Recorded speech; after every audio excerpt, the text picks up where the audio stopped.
Discovered Echoes. Written by Katsa 5. Read by Arashi. The high school bus parked what felt like a mile from the entrance, a fenced-out area with bamboo poles that bore a rainbow of veils and wooden boards painted to appear like castle walls. Knights with polished armor shining in the sun were standing by the entrance like guards. People were walking in and out of the encampment, some in traveling clothes, while others in costume. Lute music played over hidden speakers. Excited, Ferdinand was a princely costume of red, embroidered long overcoat with a blue laced-up shirt, and armored pauldrons and legs. Bored, Hubert wore his thin, black Ice 9 Kills t-shirt with torn jeans. As they joined the ticket line, Ferdinand was happily conversing with other costume guests who were admiring the embroidery of his costume. Hubert was ignored. Ferdinand was beaming. "I told you this would be fun. Look at everybody." Hubert rolled his eyes. The air was abuzz with talk, men draped in bright colors as medieval gestures, and actresses in corseted dresses greeted attendees as they walked by. Many of the guests were dressed in middle or upper-class costumes of silks, linens, or cotton. Occasionally, there was either a heavily armed pirate or a delicately graceful fairy with butterfly wings. The prairie grass field had become covered with many fair stands with multiple themes. One sold antique jewelry, another had axe-throwing games, another served snack foods and drinks, next to one that sold raw smoking tobacco and pipes. In the distance, there was a long jousting area, ready for the next tournament. In the middle of the many stacks was a tall maypole with delicate wildflowers draped upon it from top to bottom, whose ribbons still hung free. Hubert sighed. "This is hardly fun." "Give it a chance. You'll find something you'll enjoy," Ferdinand said as he looked at everything around them. "That would require effort for a place I don't want to be. I'd rather be at a church. At least I could sleep. Not to mention, it smells better." The air was thick with herbs and horses. "You don't have to be so harsh." "You don't have to talk." Ferdinand sighed. "Since there is no reasoning with you, I'm going to leave you and enjoy myself. You go and make yourself miserable." "Suits me fine. I'll be at the beer tent." He wasn't old enough, but that hadn't stopped him yet. "Hubert, you are going to get us thrown out." Sharp green eyes turned towards Ferdinand. "So what?" Honestly, he wasn't going to attempt anything so offending. As much as he and Ferdinand disliked each other, he would not ruin his day like that. Hubert only intended trouble for himself, never dragging others unwillingly into it. "Doesn't that just suck for you?" Ferdinand's voice became firm. "Hubert, if you even think about, what are you going to do? Tell Daddy?" Both of them knew that would do no good here. Ferdinand thought he hid the pain in his eyes whenever his father was mentioned, but Hubert could always see it, as clearly as the man himself. "I apologize, Ferdinand. That was too far." "It was. I am sorry you hate it here, but don't you dare ruin it for anyone else." He sighed and looked away. "Fine, I won't." With an aggravated turn, Ferdinand walked away.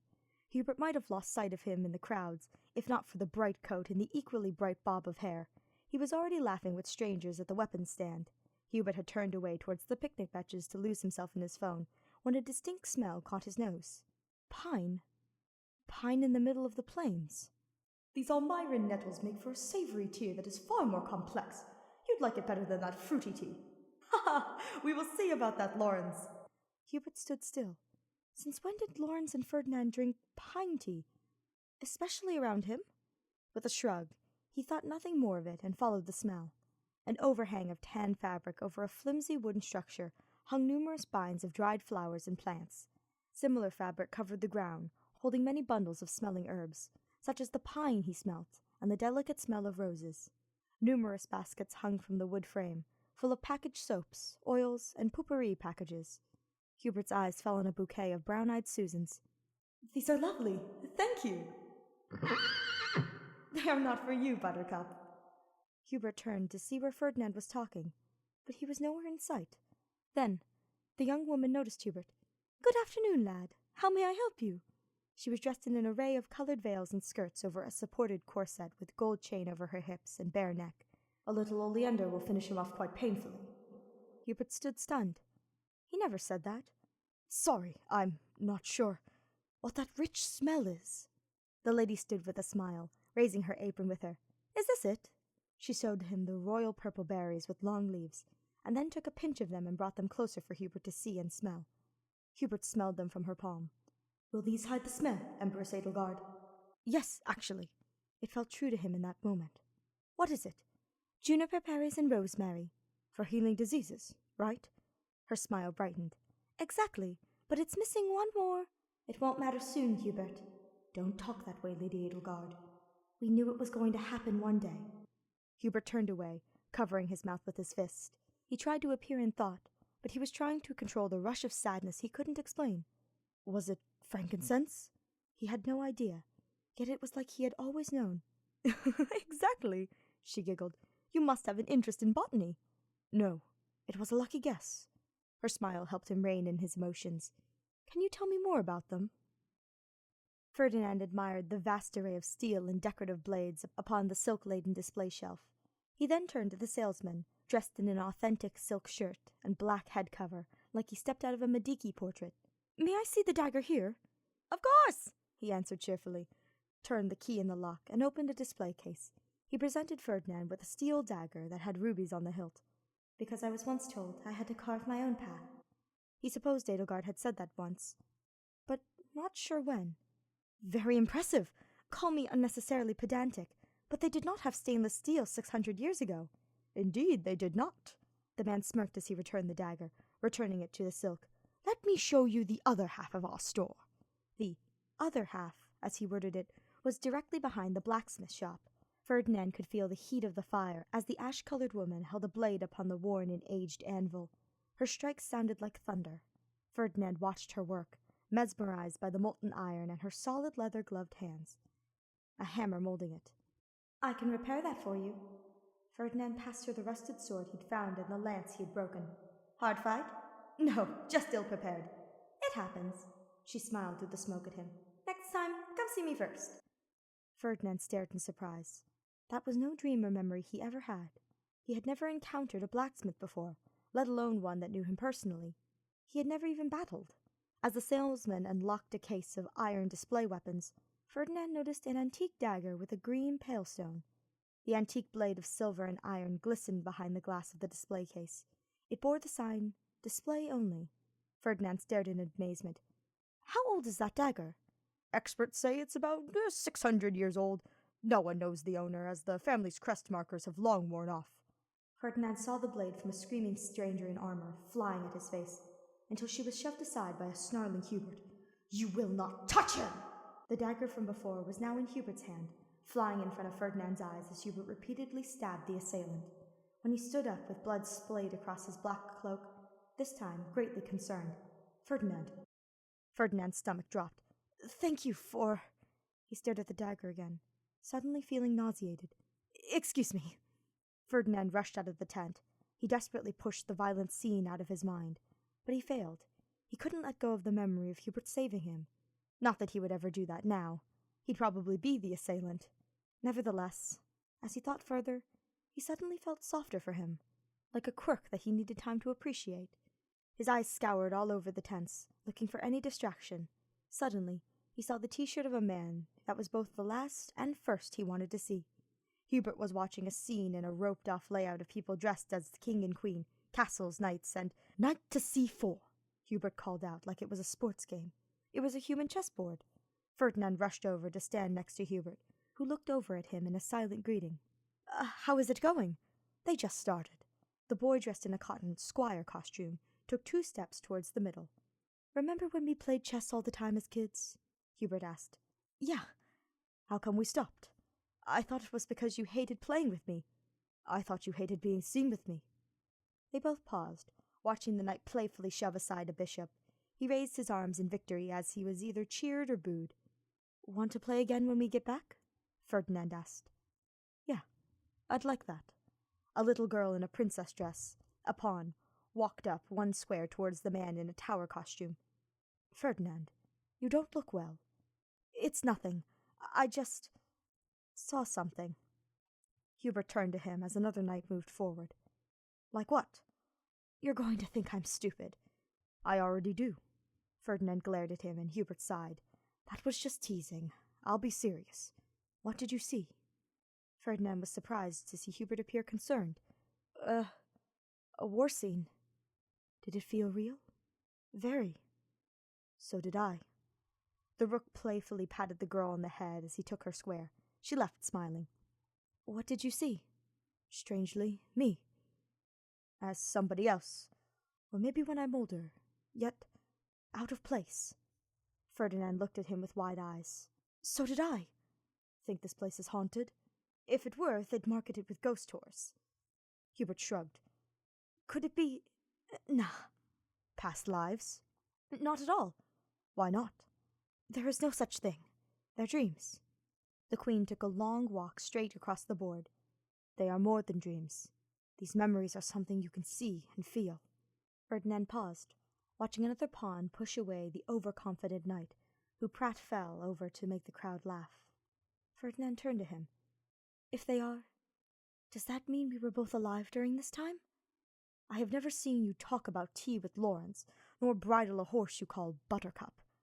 And you have never saved my life in a war. Hubert stood stunned. Really? That is what you saw of me?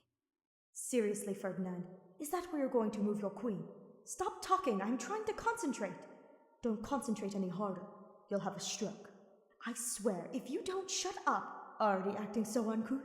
Very well, Ferdinand. If I speak again, I'll make the bed for a week.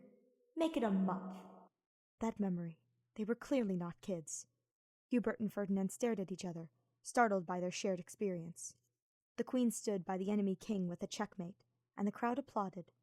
Suddenly, there was a loud call of a bugle. Harry! Harry! Called out a pauper, dressed town crier. Come on, to the jousting and sword of it. First come, first serve. So join quickly for great seats to watch our nobles battle for honor and glory for the people of Adrestia. Hubert turned to Ferdinand. This wasn't his thing, but it would be Ferdinand's, and he was eager to shake off the awkwardness. Would you like to... I was looking forward to this all day. Ferdinand had already begun jogging towards the arena, until he paused to turn around to Hubert. May you come with me? If we go now, we can get great seats. Hubert had no idea which was more surprising, that Ferdinand asked him, or that he answered, Sure, I guess. Whatever makes you happy. Ferdinand excitedly grabbed Hubert by the forearm and drug him along through countless gathering crowds. Hubert felt like a pull-along toy behind a hyperactive child as they raced towards the wood benches. The arena was a long stretch of a field, with a dense wooden railway in the middle. The crowds all gathered around behind fences that were decorated with ancient crests of the Drestian families long ago. They both recognized Eyre and Hresvelg. The raised viewing stand at one end of the field was draped in a large canvas that bore the Adrestian eagle. Usually, the Emperor and Empress, along with the noble class, would sit in the seats of honor. Now, it was an announcer explaining the rules to the crowd, along with the people who paid for the seats. Ferdinand had no interest in watching above, as he preferred to be as close to the action as possible. Leaning upon his raised knee, Hubert rested his chin on one fist, while Ferdinand shifted giddily on the bench as the armored horses walked onto the field.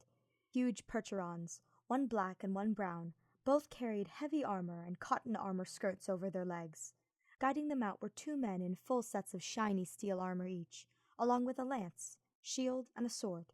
When each horse was in place, the knights waved to the audience, declaring their declarations to the Adrestian Empire and the great emperor.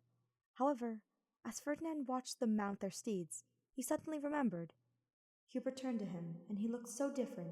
He was significantly older, with deepened cheek lines, and crow's feet along with grey accenting his combed-back hair. His frame was slouched, as if an old injury was holding him back. Sitting at a table, he smiled fondly at them. Always on time, my love. He caressed his cheek. So many years, and you are still stunning. I don't know how you do it. Ferdinand stood still, heart warmed and brain completely rattled. The sound of running horses brought him back. Lances struck shields as the knights ran past one another. Ferdinand cheered as one lance shattered into splinters. The two knights passed for a round. Then another. The lance shattered upon the shield, causing the knight to fall off his horse. As everyone, including Ferdinand, cheered all around him, Hubert was suddenly taken away once more. Ferdinand stood in his strong armor. A red cape bearing the black, double-headed eagle was draped over one shoulder. He held his colossal lance high, with pride as a knight bearing a blue cape began climbing on his horse behind him. Ferdinand's face was more tanned than usual, with wrinkles that had recently begun forming. His tied-back red hair was fading into white, yet nothing could damper the fire ever present in his eyes. "This is for you, my beloved," he said as he pointed to the one man dressed in black in the crowds, and then turned to his horse with a confident, experienced swagger. Hubert felt his heart skip a beat, immediately smitten. With brutal speed, he attempted to stop those false feelings, until he looked at Ferdinand next to him. He couldn't explain why, but it made perfect sense that he would become such a man. Ferdinand turned to meet his eyes, and Hubert did not pull his eyes away. You had another? Yes. They are memories. I'm sure of it. But why us? Why now? The realization hit them both. They just stared at one another in confusion, unsure what to make of this revelation. The other knight then jumped from his horse, and they both drew their swords, striking one another reverently but theatrically. So we were both in a war, and fell in love, and then married, I think. Hubert stood, expecting Ferdinand to react extremely. So we were together in a war, and fell in love, and then married, I think.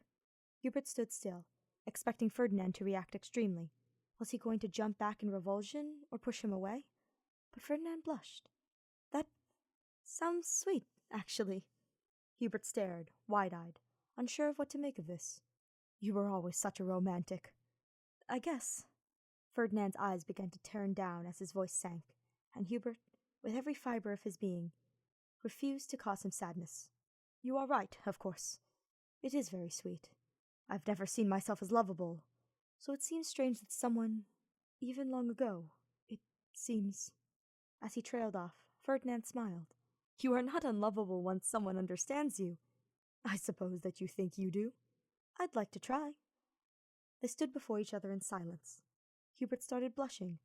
May you join me for some apple cider afterwards? We can share everything that we've seen. Don't you want to stay until the end?